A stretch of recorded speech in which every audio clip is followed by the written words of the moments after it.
nuestro sustituto del sufrimiento. C. H. Spurgeon. 1834 al 1892. Porque también Cristo padeció una sola vez por los pecados, el justo por los injustos, para llevarnos a Dios. Primera a Pedro 3, 18. Dios es justo, y un Dios justo debe castigar el pecado. La gran pregunta es, ¿cómo puede Dios ser justo, y sin embargo, el que justifica al impío? Véase Romanos 3, 26. Las religiones falsas intentan responder a esta pregunta, pero fracasan completamente. El pobre pagano cree haber encontrado la respuesta en sus propios sacrificios terribles. Cree que puede dar su primogénito por su transgresión, el fruto de su cuerpo por el pecado de su alma. No es así como se vindica la justicia de Dios, ni es así como su misericordia brilla en su gloria. Hay una teología fría y especulativa que busca dejar esta pregunta muy lejos. Hay algunos hombres que se burlan de la expiación y rechazan la idea del sacrificio. Pero el sistema que niega la doctrina de la expiación por la sangre de Jesucristo, o que la pone en segundo plano, nunca puede tener éxito. Sus seguidores pueden profesar ser intelectuales porque son ignorantes, pero nunca convencerán a las masas. Dios ha marcado en la naturaleza que cada hombre siente en su conciencia un anhelo de una respuesta a la pregunta, ¿cómo puede el Dios justo perdonarme con justicia a mí, pecador? Si esa pregunta no se responde de alguna manera, de modo que se pueda ver cómo Dios puede salvar y, al mismo tiempo, mantener su justicia, ningún sistema de teología puede tener éxito de ninguna manera.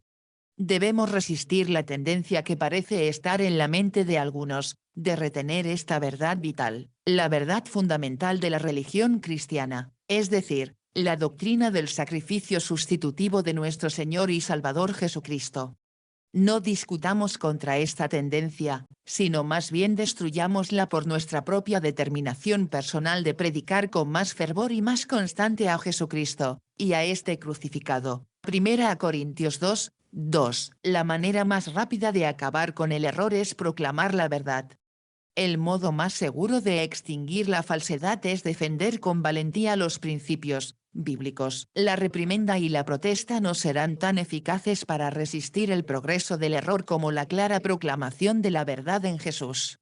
Permítanme ahora tratar de predicar la doctrina de la sustitución, que es la respuesta bíblica a las preguntas, ¿cómo puede la justicia de Dios tener su pleno dominio y, sin embargo, la misericordia de Dios ejercer su influencia? ¿Cómo puede haber una justicia completa y una misericordia completa, sin que ninguna de ellas eclipse o proyecte sombra sobre la otra? La persona del sustituto sufriente, he aquí la persona del sustituto sufriente, Cristo padeció una sola vez por los pecados, el justo por los injustos, para llevarnos a Dios. El sustituto era de naturaleza compleja. Era verdaderamente hombre, y sin embargo era verdaderamente Dios.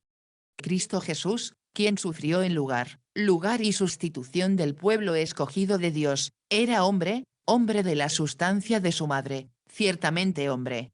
Participó de toda la debilidad de la humanidad y fue tentado en todos los aspectos, excepto el pecado, como nosotros.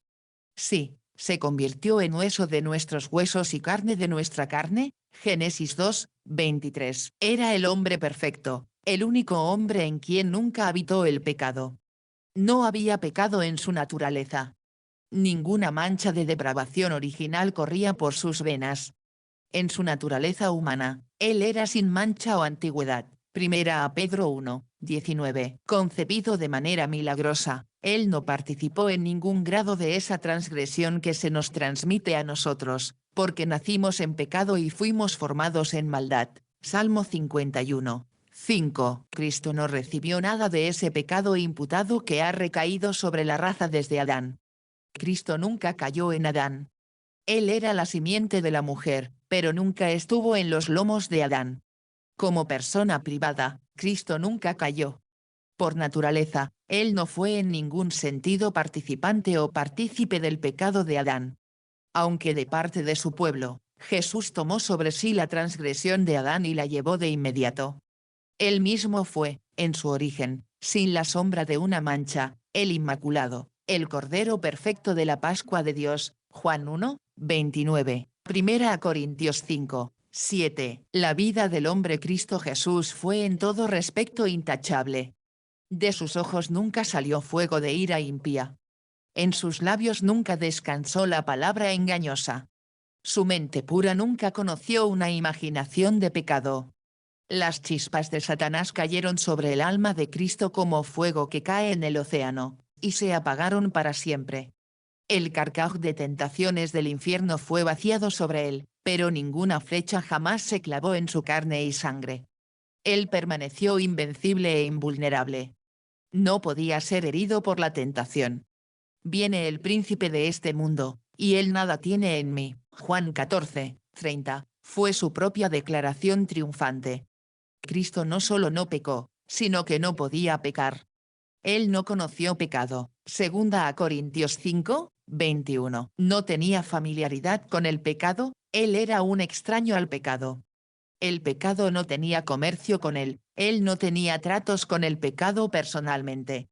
Su cabeza no se aturdió cuando estaba en el pináculo del templo. Mateo 4. Cuando estaba en las profundidades de la humillación, ningún dolor encontró expresión sin la más completa resignación. Él siempre fue puro, perfecto, inmaculado, santo, aceptable a Dios. Los sufrimientos de Jesús tienen poder para bendecir a otros, puesto que no eran necesarios para él mismo. Él no tenía necesidad de sufrir como resultado del pecado, ni tampoco de que, por la disciplina del sufrimiento, pudiera ser purificado de su maldad. No había razón en él para que conociera el dolor o suspirara. Todos sus sufrimientos se referían a su pueblo. Su objeto al sufrir, sangrar, morir, era asegurar la salvación de sus escogidos. Nuestras almas pueden ahora confiar en Jesús, el hombre perfecto, con la mayor confianza. Tengamos siempre presente que, aunque Cristo era verdaderamente hombre, también era Dios verdadero. Creemos y debemos enseñar siempre que la humanidad perfecta de Cristo no rebajó su deidad perfecta. Su divinidad era pura e infinita. Él era Dios verdadero de Dios verdadero, que poseía todos los atributos del eterno Jehová. El que colgó en la cruz fue el mismo Dios que creó todos los mundos. El mismo Verbo que cargó nuestros pecados en su propio cuerpo en el madero fue el Verbo por el cual todas las cosas fueron hechas y sin el cual nada de lo que ha sido hecho, fue hecho. Juan 1, 3. No sabemos nada de una expiación humana aparte de la deidad de Cristo Jesús. No nos atrevemos a confiar nuestras almas a un Salvador que es solo un hombre. Si todos los hombres que han vivido y todos los ángeles que existen hubieran podido trabajar juntos y esforzarse a lo largo de la eternidad para ofrecer un sacrificio que fuera una propiciación por los pecados de un solo hombre, habrían fracasado. Nadie sino los hombros del Dios encarnado podrían llevar la tremenda carga. Ninguna mano sino la que fijó las esferas podría sacudir las montañas de nuestra culpa y llevárselas. Debemos tener un sacrificio divino, y es nuestro gozo saber que lo tenemos en la persona de nuestro Señor Jesucristo. En cuanto a aquellos que no creen en la deidad de Jesucristo, que sigan su camino y prediquen lo que quieran.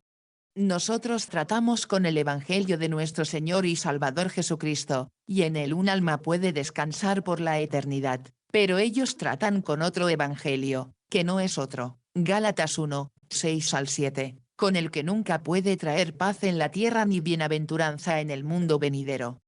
Nunca podemos renunciar a nuestra creencia en la divinidad y deidad de nuestro Señor y Salvador Jesucristo, ni podemos tener comunión alguna con aquellos que rechazan esa bendita verdad. Efesios 5, 11. Permanezcamos bajo la cruz del Calvario y contemplemos a nuestro Señor Jesús colgado allí, y recordemos que su cuerpo sangrante estaba en alianza con la deidad indolente.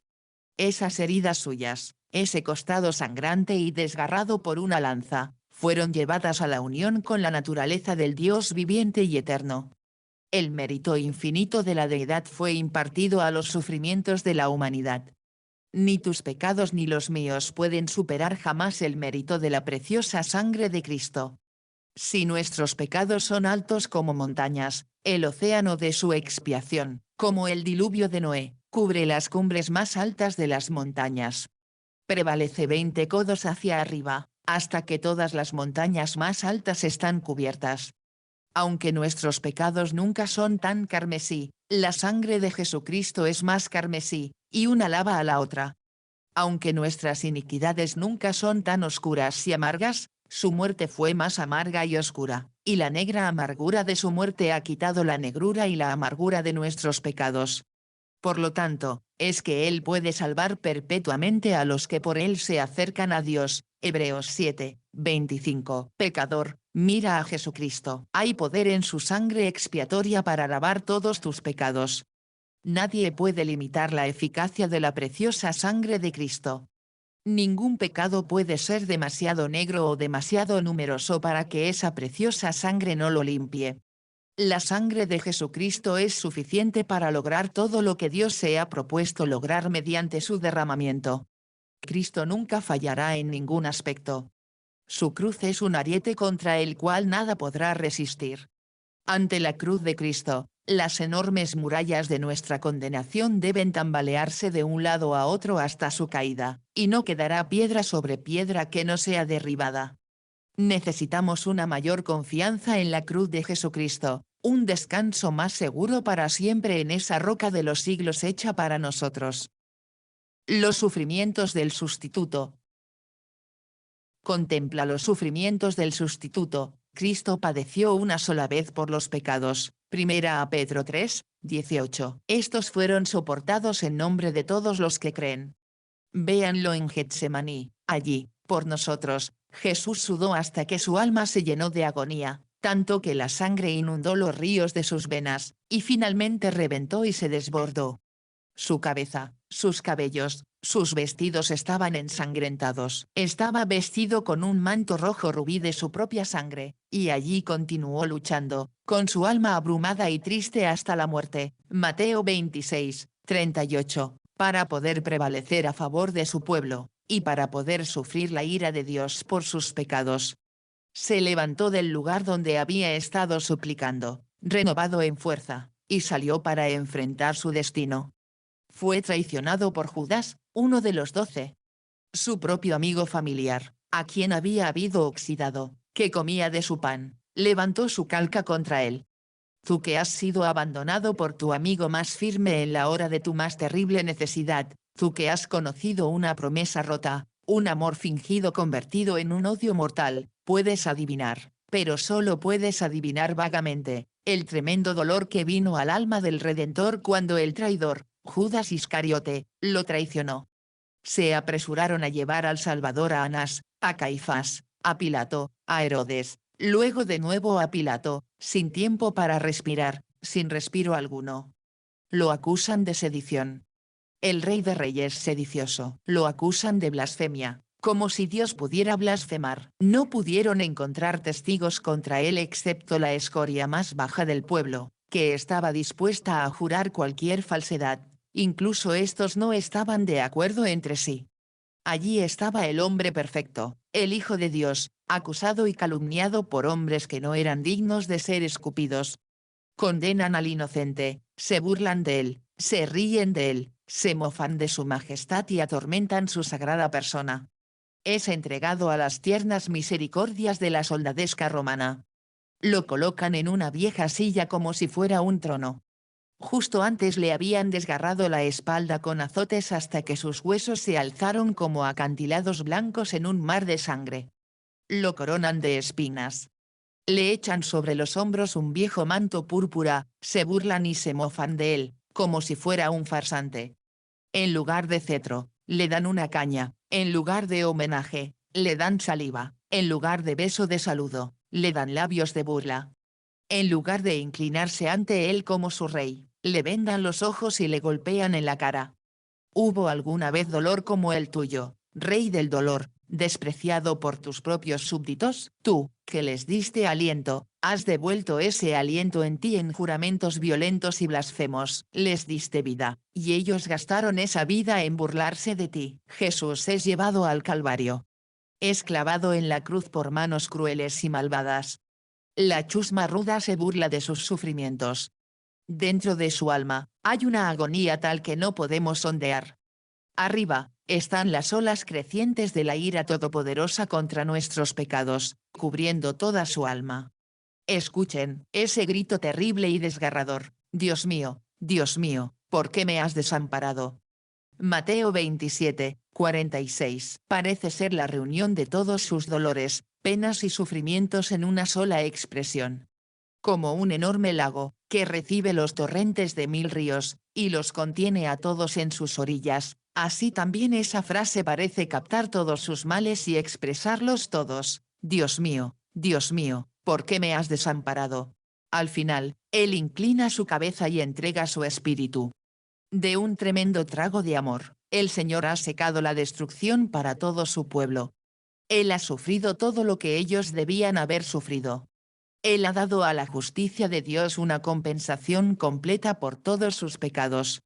Él ha presentado en su favor una expiación completa. Qué gozo es, creyente, pensar que tienes una expiación tan perfecta en la cual descansar. Si hubiera un pecado por el cual Cristo no sufrió en la cruz o un pensamiento malo de uno de su pueblo que Él no llevó, no podríamos ser salvos. Pero Él ha acabado con toda la transgresión de su pueblo, Él ha puesto fin a todos sus pecados. Ha obedecido todas las jotas y tildes, así como las cosas grandes e importantes de la ley de Dios, la ha magnificado y la ha hecho honorable.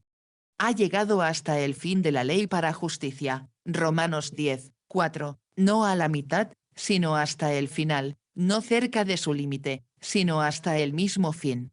Él no ha simplemente sorbido de la copa de la ira, no ha probado simplemente una porción de su amargo trago, sino que la ha vaciado hasta las heces. Antes de morir, volcó la copa de la ira hacia arriba, porque había tomado todo lo que contenía. Y cuando vio que no había ni una sola gota negra temblando en su borde, exclamó con alta voz de triunfo: «Consumado es». Juan 19:30. Había bebido todo. Gloriaos en esto, vosotros, pueblo viviente del Cristo viviente. Él ha ofrecido por vosotros un sacrificio completo, agradable al Padre. Gloriaos en esto, vosotros, pueblo escogido del Dios vivo, que también Cristo padeció una sola vez por los pecados, el justo por los injustos, para llevarnos a Dios. El resultado de la sustitución. Regocíjate en el resultado de la sustitución, los sufrimientos han terminado, la deuda ha sido pagada. La justicia ha sido satisfecha, la ley ha sido magnificada, la justicia ha sido establecida.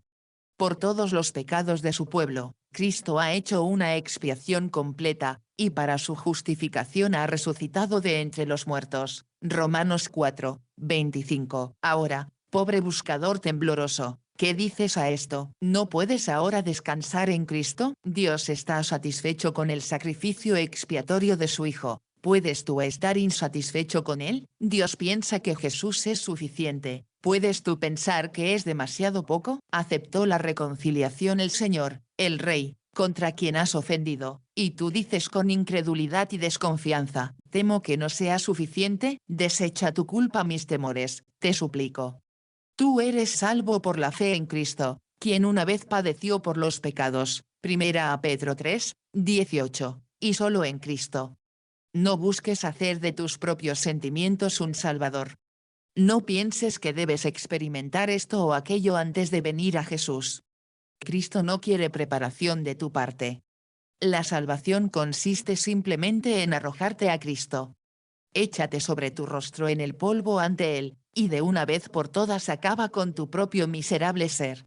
No confíes en nada que puedas hacer, pensar, decir o saber, descansa solo en Jesús, y serás salvo. Seas quien quieras y lo que seas, aunque fueras el peor pecador del infierno, sea tu alma la más negra hasta ahora, si confías en Cristo, quien una vez padeció por los pecados, el justo por los injustos, serás salvo. Pecador tembloroso, mira a Jesús y serás salvo. Dices: mis pecados son muchos, su expiación es maravillosa. Lloras: mi corazón está duro, Jesús puede ablandarlo. Exclamas: ay, soy tan indigno, Jesús ama a los indignos. Sientes: soy tan vil, es a los vilísimos a quienes Jesús vino a salvar. Abajo contigo, pecador, abajo, abajo contigo mismo, y arriba con Cristo, quien ha sufrido por tus pecados en la cruz del Calvario. Vuelve tu mirada hacia allí, mira solo a Jesús. Él sufre. Él sangra. Él muere. Él es sepultado. Él resucita. Él asciende a lo alto. Confía en Él y estarás a salvo.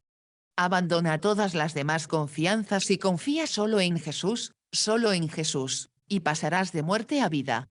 Esta es la señal segura, la evidencia cierta de la morada del Espíritu, de la elección del Padre, de la redención del Hijo, cuando el alma es llevada simple y completamente a descansar y confiar en Jesucristo, quien padeció una sola vez por los pecados, el justo por los injustos, para llevarnos a Dios. Que el Espíritu Santo bendiga estas palabras y las envíe con consuelo a muchos corazones, por amor de nuestro Señor Jesucristo. Amén.